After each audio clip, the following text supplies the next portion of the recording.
Breaking the rules isn't enough. Art students are always told to follow the rules. Avoid tangents, draw directly in pen, draw every day, study fundamentals, etc. Then later we are told to break them. But what if I told you that you need to think even bigger? What if the opposite of a good rule can also be a good rule? I used to work for a small company. It was informal. I would sometimes get one of the founder's credit cards if I needed to order something. We discovered how to do things through trial and error. It was fun. And we did great. We did many new things no one had done before. Here is a key idea. We did new things no one had done before, and that necessarily meant we were breaking rules. I won't go into the details, but for many things we did, industry insiders or fellow professionals would have told us that that was not how it was done. That was not how you did things. Doing new things necessarily means you are doing things differently from how others do things, and that often requires breaking the rules other people are following. To change things, to innovate, to solve problems, you often need to break rules because clearly the rules aren't working. Otherwise, there wasn't a problem that needed to be solved. Some of the new things we did became outside successes and the company grew immensely. This success attracted a different kind of employee. Most of my new colleagues wanted to be part of the success. But most of all, they wanted rules they could follow. If they wanted to know that if they just did something in a certain way, they would not get fired. And a giant bureaucracy formed. Ordering new hardware wasn't a matter of borrowing the boss's credit card anymore. Now you had to go through a finance department, and they needed to see approved budgets, suppliers, and orders. The IT department had to approve the hardware. Product management had to approve things. We didn't do new things much, and it wasn't for me, so I went to an art academy, as one does. I see attempts at rule following in art a lot. People want to know the right proportions of humans and such. The idea that if you just follow the rules, you will make great art. Rules can stifle creativity. Here are some other interesting ways that you can look at rules. Vilpu came up with "there are no rules, just tools," meaning you can use the tools to improve your art. The rules are optional. You can use them or decide not to. Another way I looked at rules was as ingredients, things you can add more in your art or leave out. Like every meal does not need every herb, every ingredient you have. It would taste terrible. The first instinct of a child is to throw all ingredients they love together. That does not a good recipe make. Your art doesn't need to follow all the rules. Use more of one ingredient and less of the other. I arrived at this insight when thinking about Cézanne's approach. He let go of the correctness of form, a rule to follow, always correct form, in favor of gaining back control of the composition design of the image. He had decided that these two ingredients don't always go well together and chose one over the other. It was an unconventional choice, and he did something new and extraordinary. I have talked about this before, but I am producing this podcast because I ran into yet another radical way of looking at rules. In his excellent book Alchemy, Rory Sutherland successfully argues that the opposite of a good idea can also be a good idea. Translated to art, the opposite of a good rule can also be a good rule. Note that he wrote can be a good idea. Here is the funny part. Every time an artist finds a brilliant new opposite, it eventually becomes the new rule everyone follows. Here's an example. In Rembrandt's time, you were supposed to make your marks in a painting invisible. The viewer should not be able to see independent brushstrokes. This had a reason.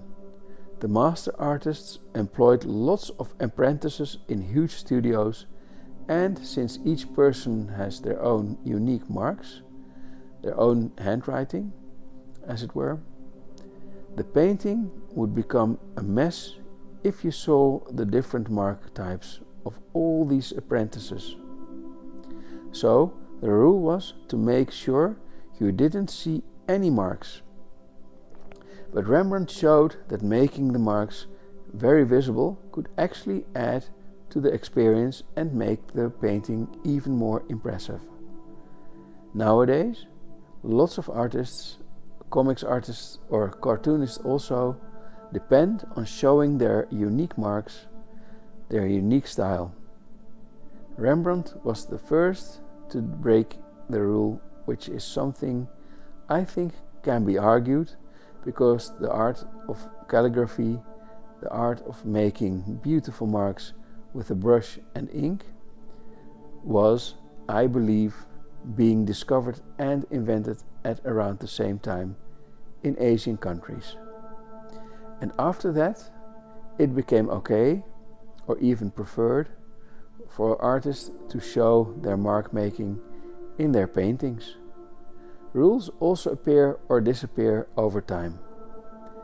There is this rule of tangents where you must avoid objects from different distances seemingly touching each other in your image, because it reduces the sense of depth.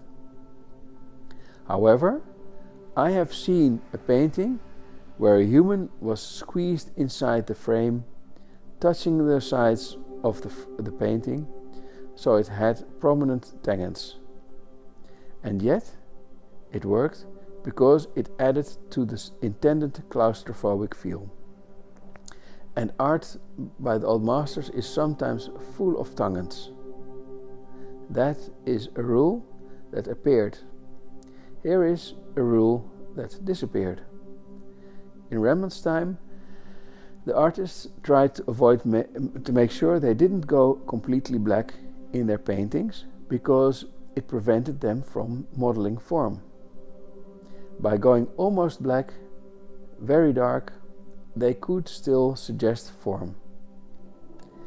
That is a rule that has disappeared. Witness all the black spotting in comics, for example.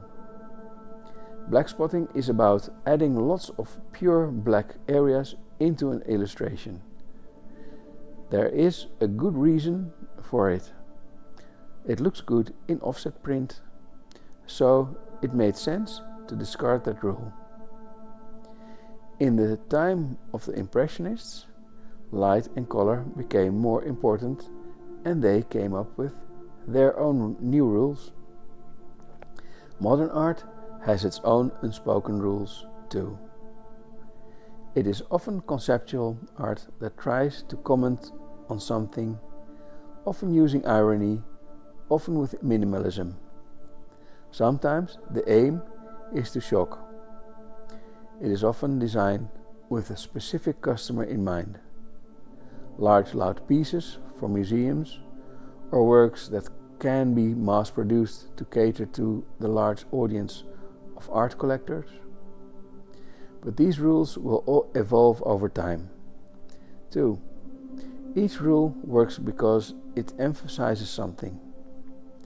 And its opposite can work too, because it emphasizes something else equally valuable.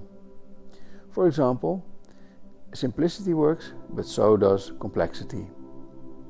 Contrast works, but so does subtle harmony. Realism works, but so does abstraction. Planning works, but so does improvisation. It is not about which rule is right. It is about when and why you choose it. The rules you choose are actually an artistic choice. This is why you need to know the rules. You don't learn them to break them, as is often said.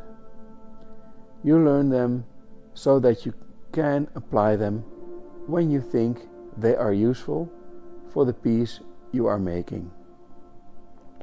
Applying a rule is not a must, it's an artistic choice. That's why you should experiment. When you learn a rule, do not just learn how to follow it. Ask yourself this: what would happen if I did the opposite? Do that, because that is where discovery happens. That is where your style lives, between a rule and its opposite. Try this if you ever get stuck. List all the rules you are following and question whether you have to, and try doing the opposite and see where that leads you. What have you got to lose? The piece isn't working anyway. A good photographer, a friend of mine, is experimenting with portraits of people taken from behind. And it works. But discarding rules isn't always a good idea. For example, if you are drawing a city scene with lots of skyscrapers and such, and you ignore the rules of perspective, the results can look off, bad. It may look like you don't know what you're doing. And if you, for example, are drawing people but don't understand how bones and muscles work, a figure can end up looking off in ways that distract the viewer. Artists like Picasso chose to distort anatomy, but they first learned it deeply, so their distortions felt intentional rather than clumsy. In line drawings of women, he would add little bumps to show where the bones surface, and add the right bumps where muscles are, signaling that he most definitely knew anatomy, but chose to deviate from accurate photographic representation. Or when you are designing a poster, you may think breaking the legibility rules of typography might look cool, but if the text on the poster is hard to read, the poster fails to communicate. It's a classic beginner mistake. The rules of art are useful. See them as an encyclopedia of artistic knowledge, the crystallization of all the creative techniques collected by all artists who ever lived over the past tens of thousands of years. A catalogue of what works. Millions of person years of work were put in to make these artistic discoveries, and we can learn them at our own leisure, just like that. We'd be crazy to throw all of that knowledge away. The rules are basically the past artists telling us, this worked for me, but be careful, they may not work for you. They may have been trying to achieve something else, or maybe the world changed and the rules don't apply anymore. The rules are almost always there for a reason, so tread lightly and use a light touch when experimenting with discarding rules. With that caveat, think of rules you think you are supposed to follow, and notice how freeing it feels when you think about doing the opposite. Try ditching a rule. It might lead to great results and something new. Check out the Practice Drawing This website, where I host lots of drawing practice resources which you cannot find anywhere else. Thank you for listening.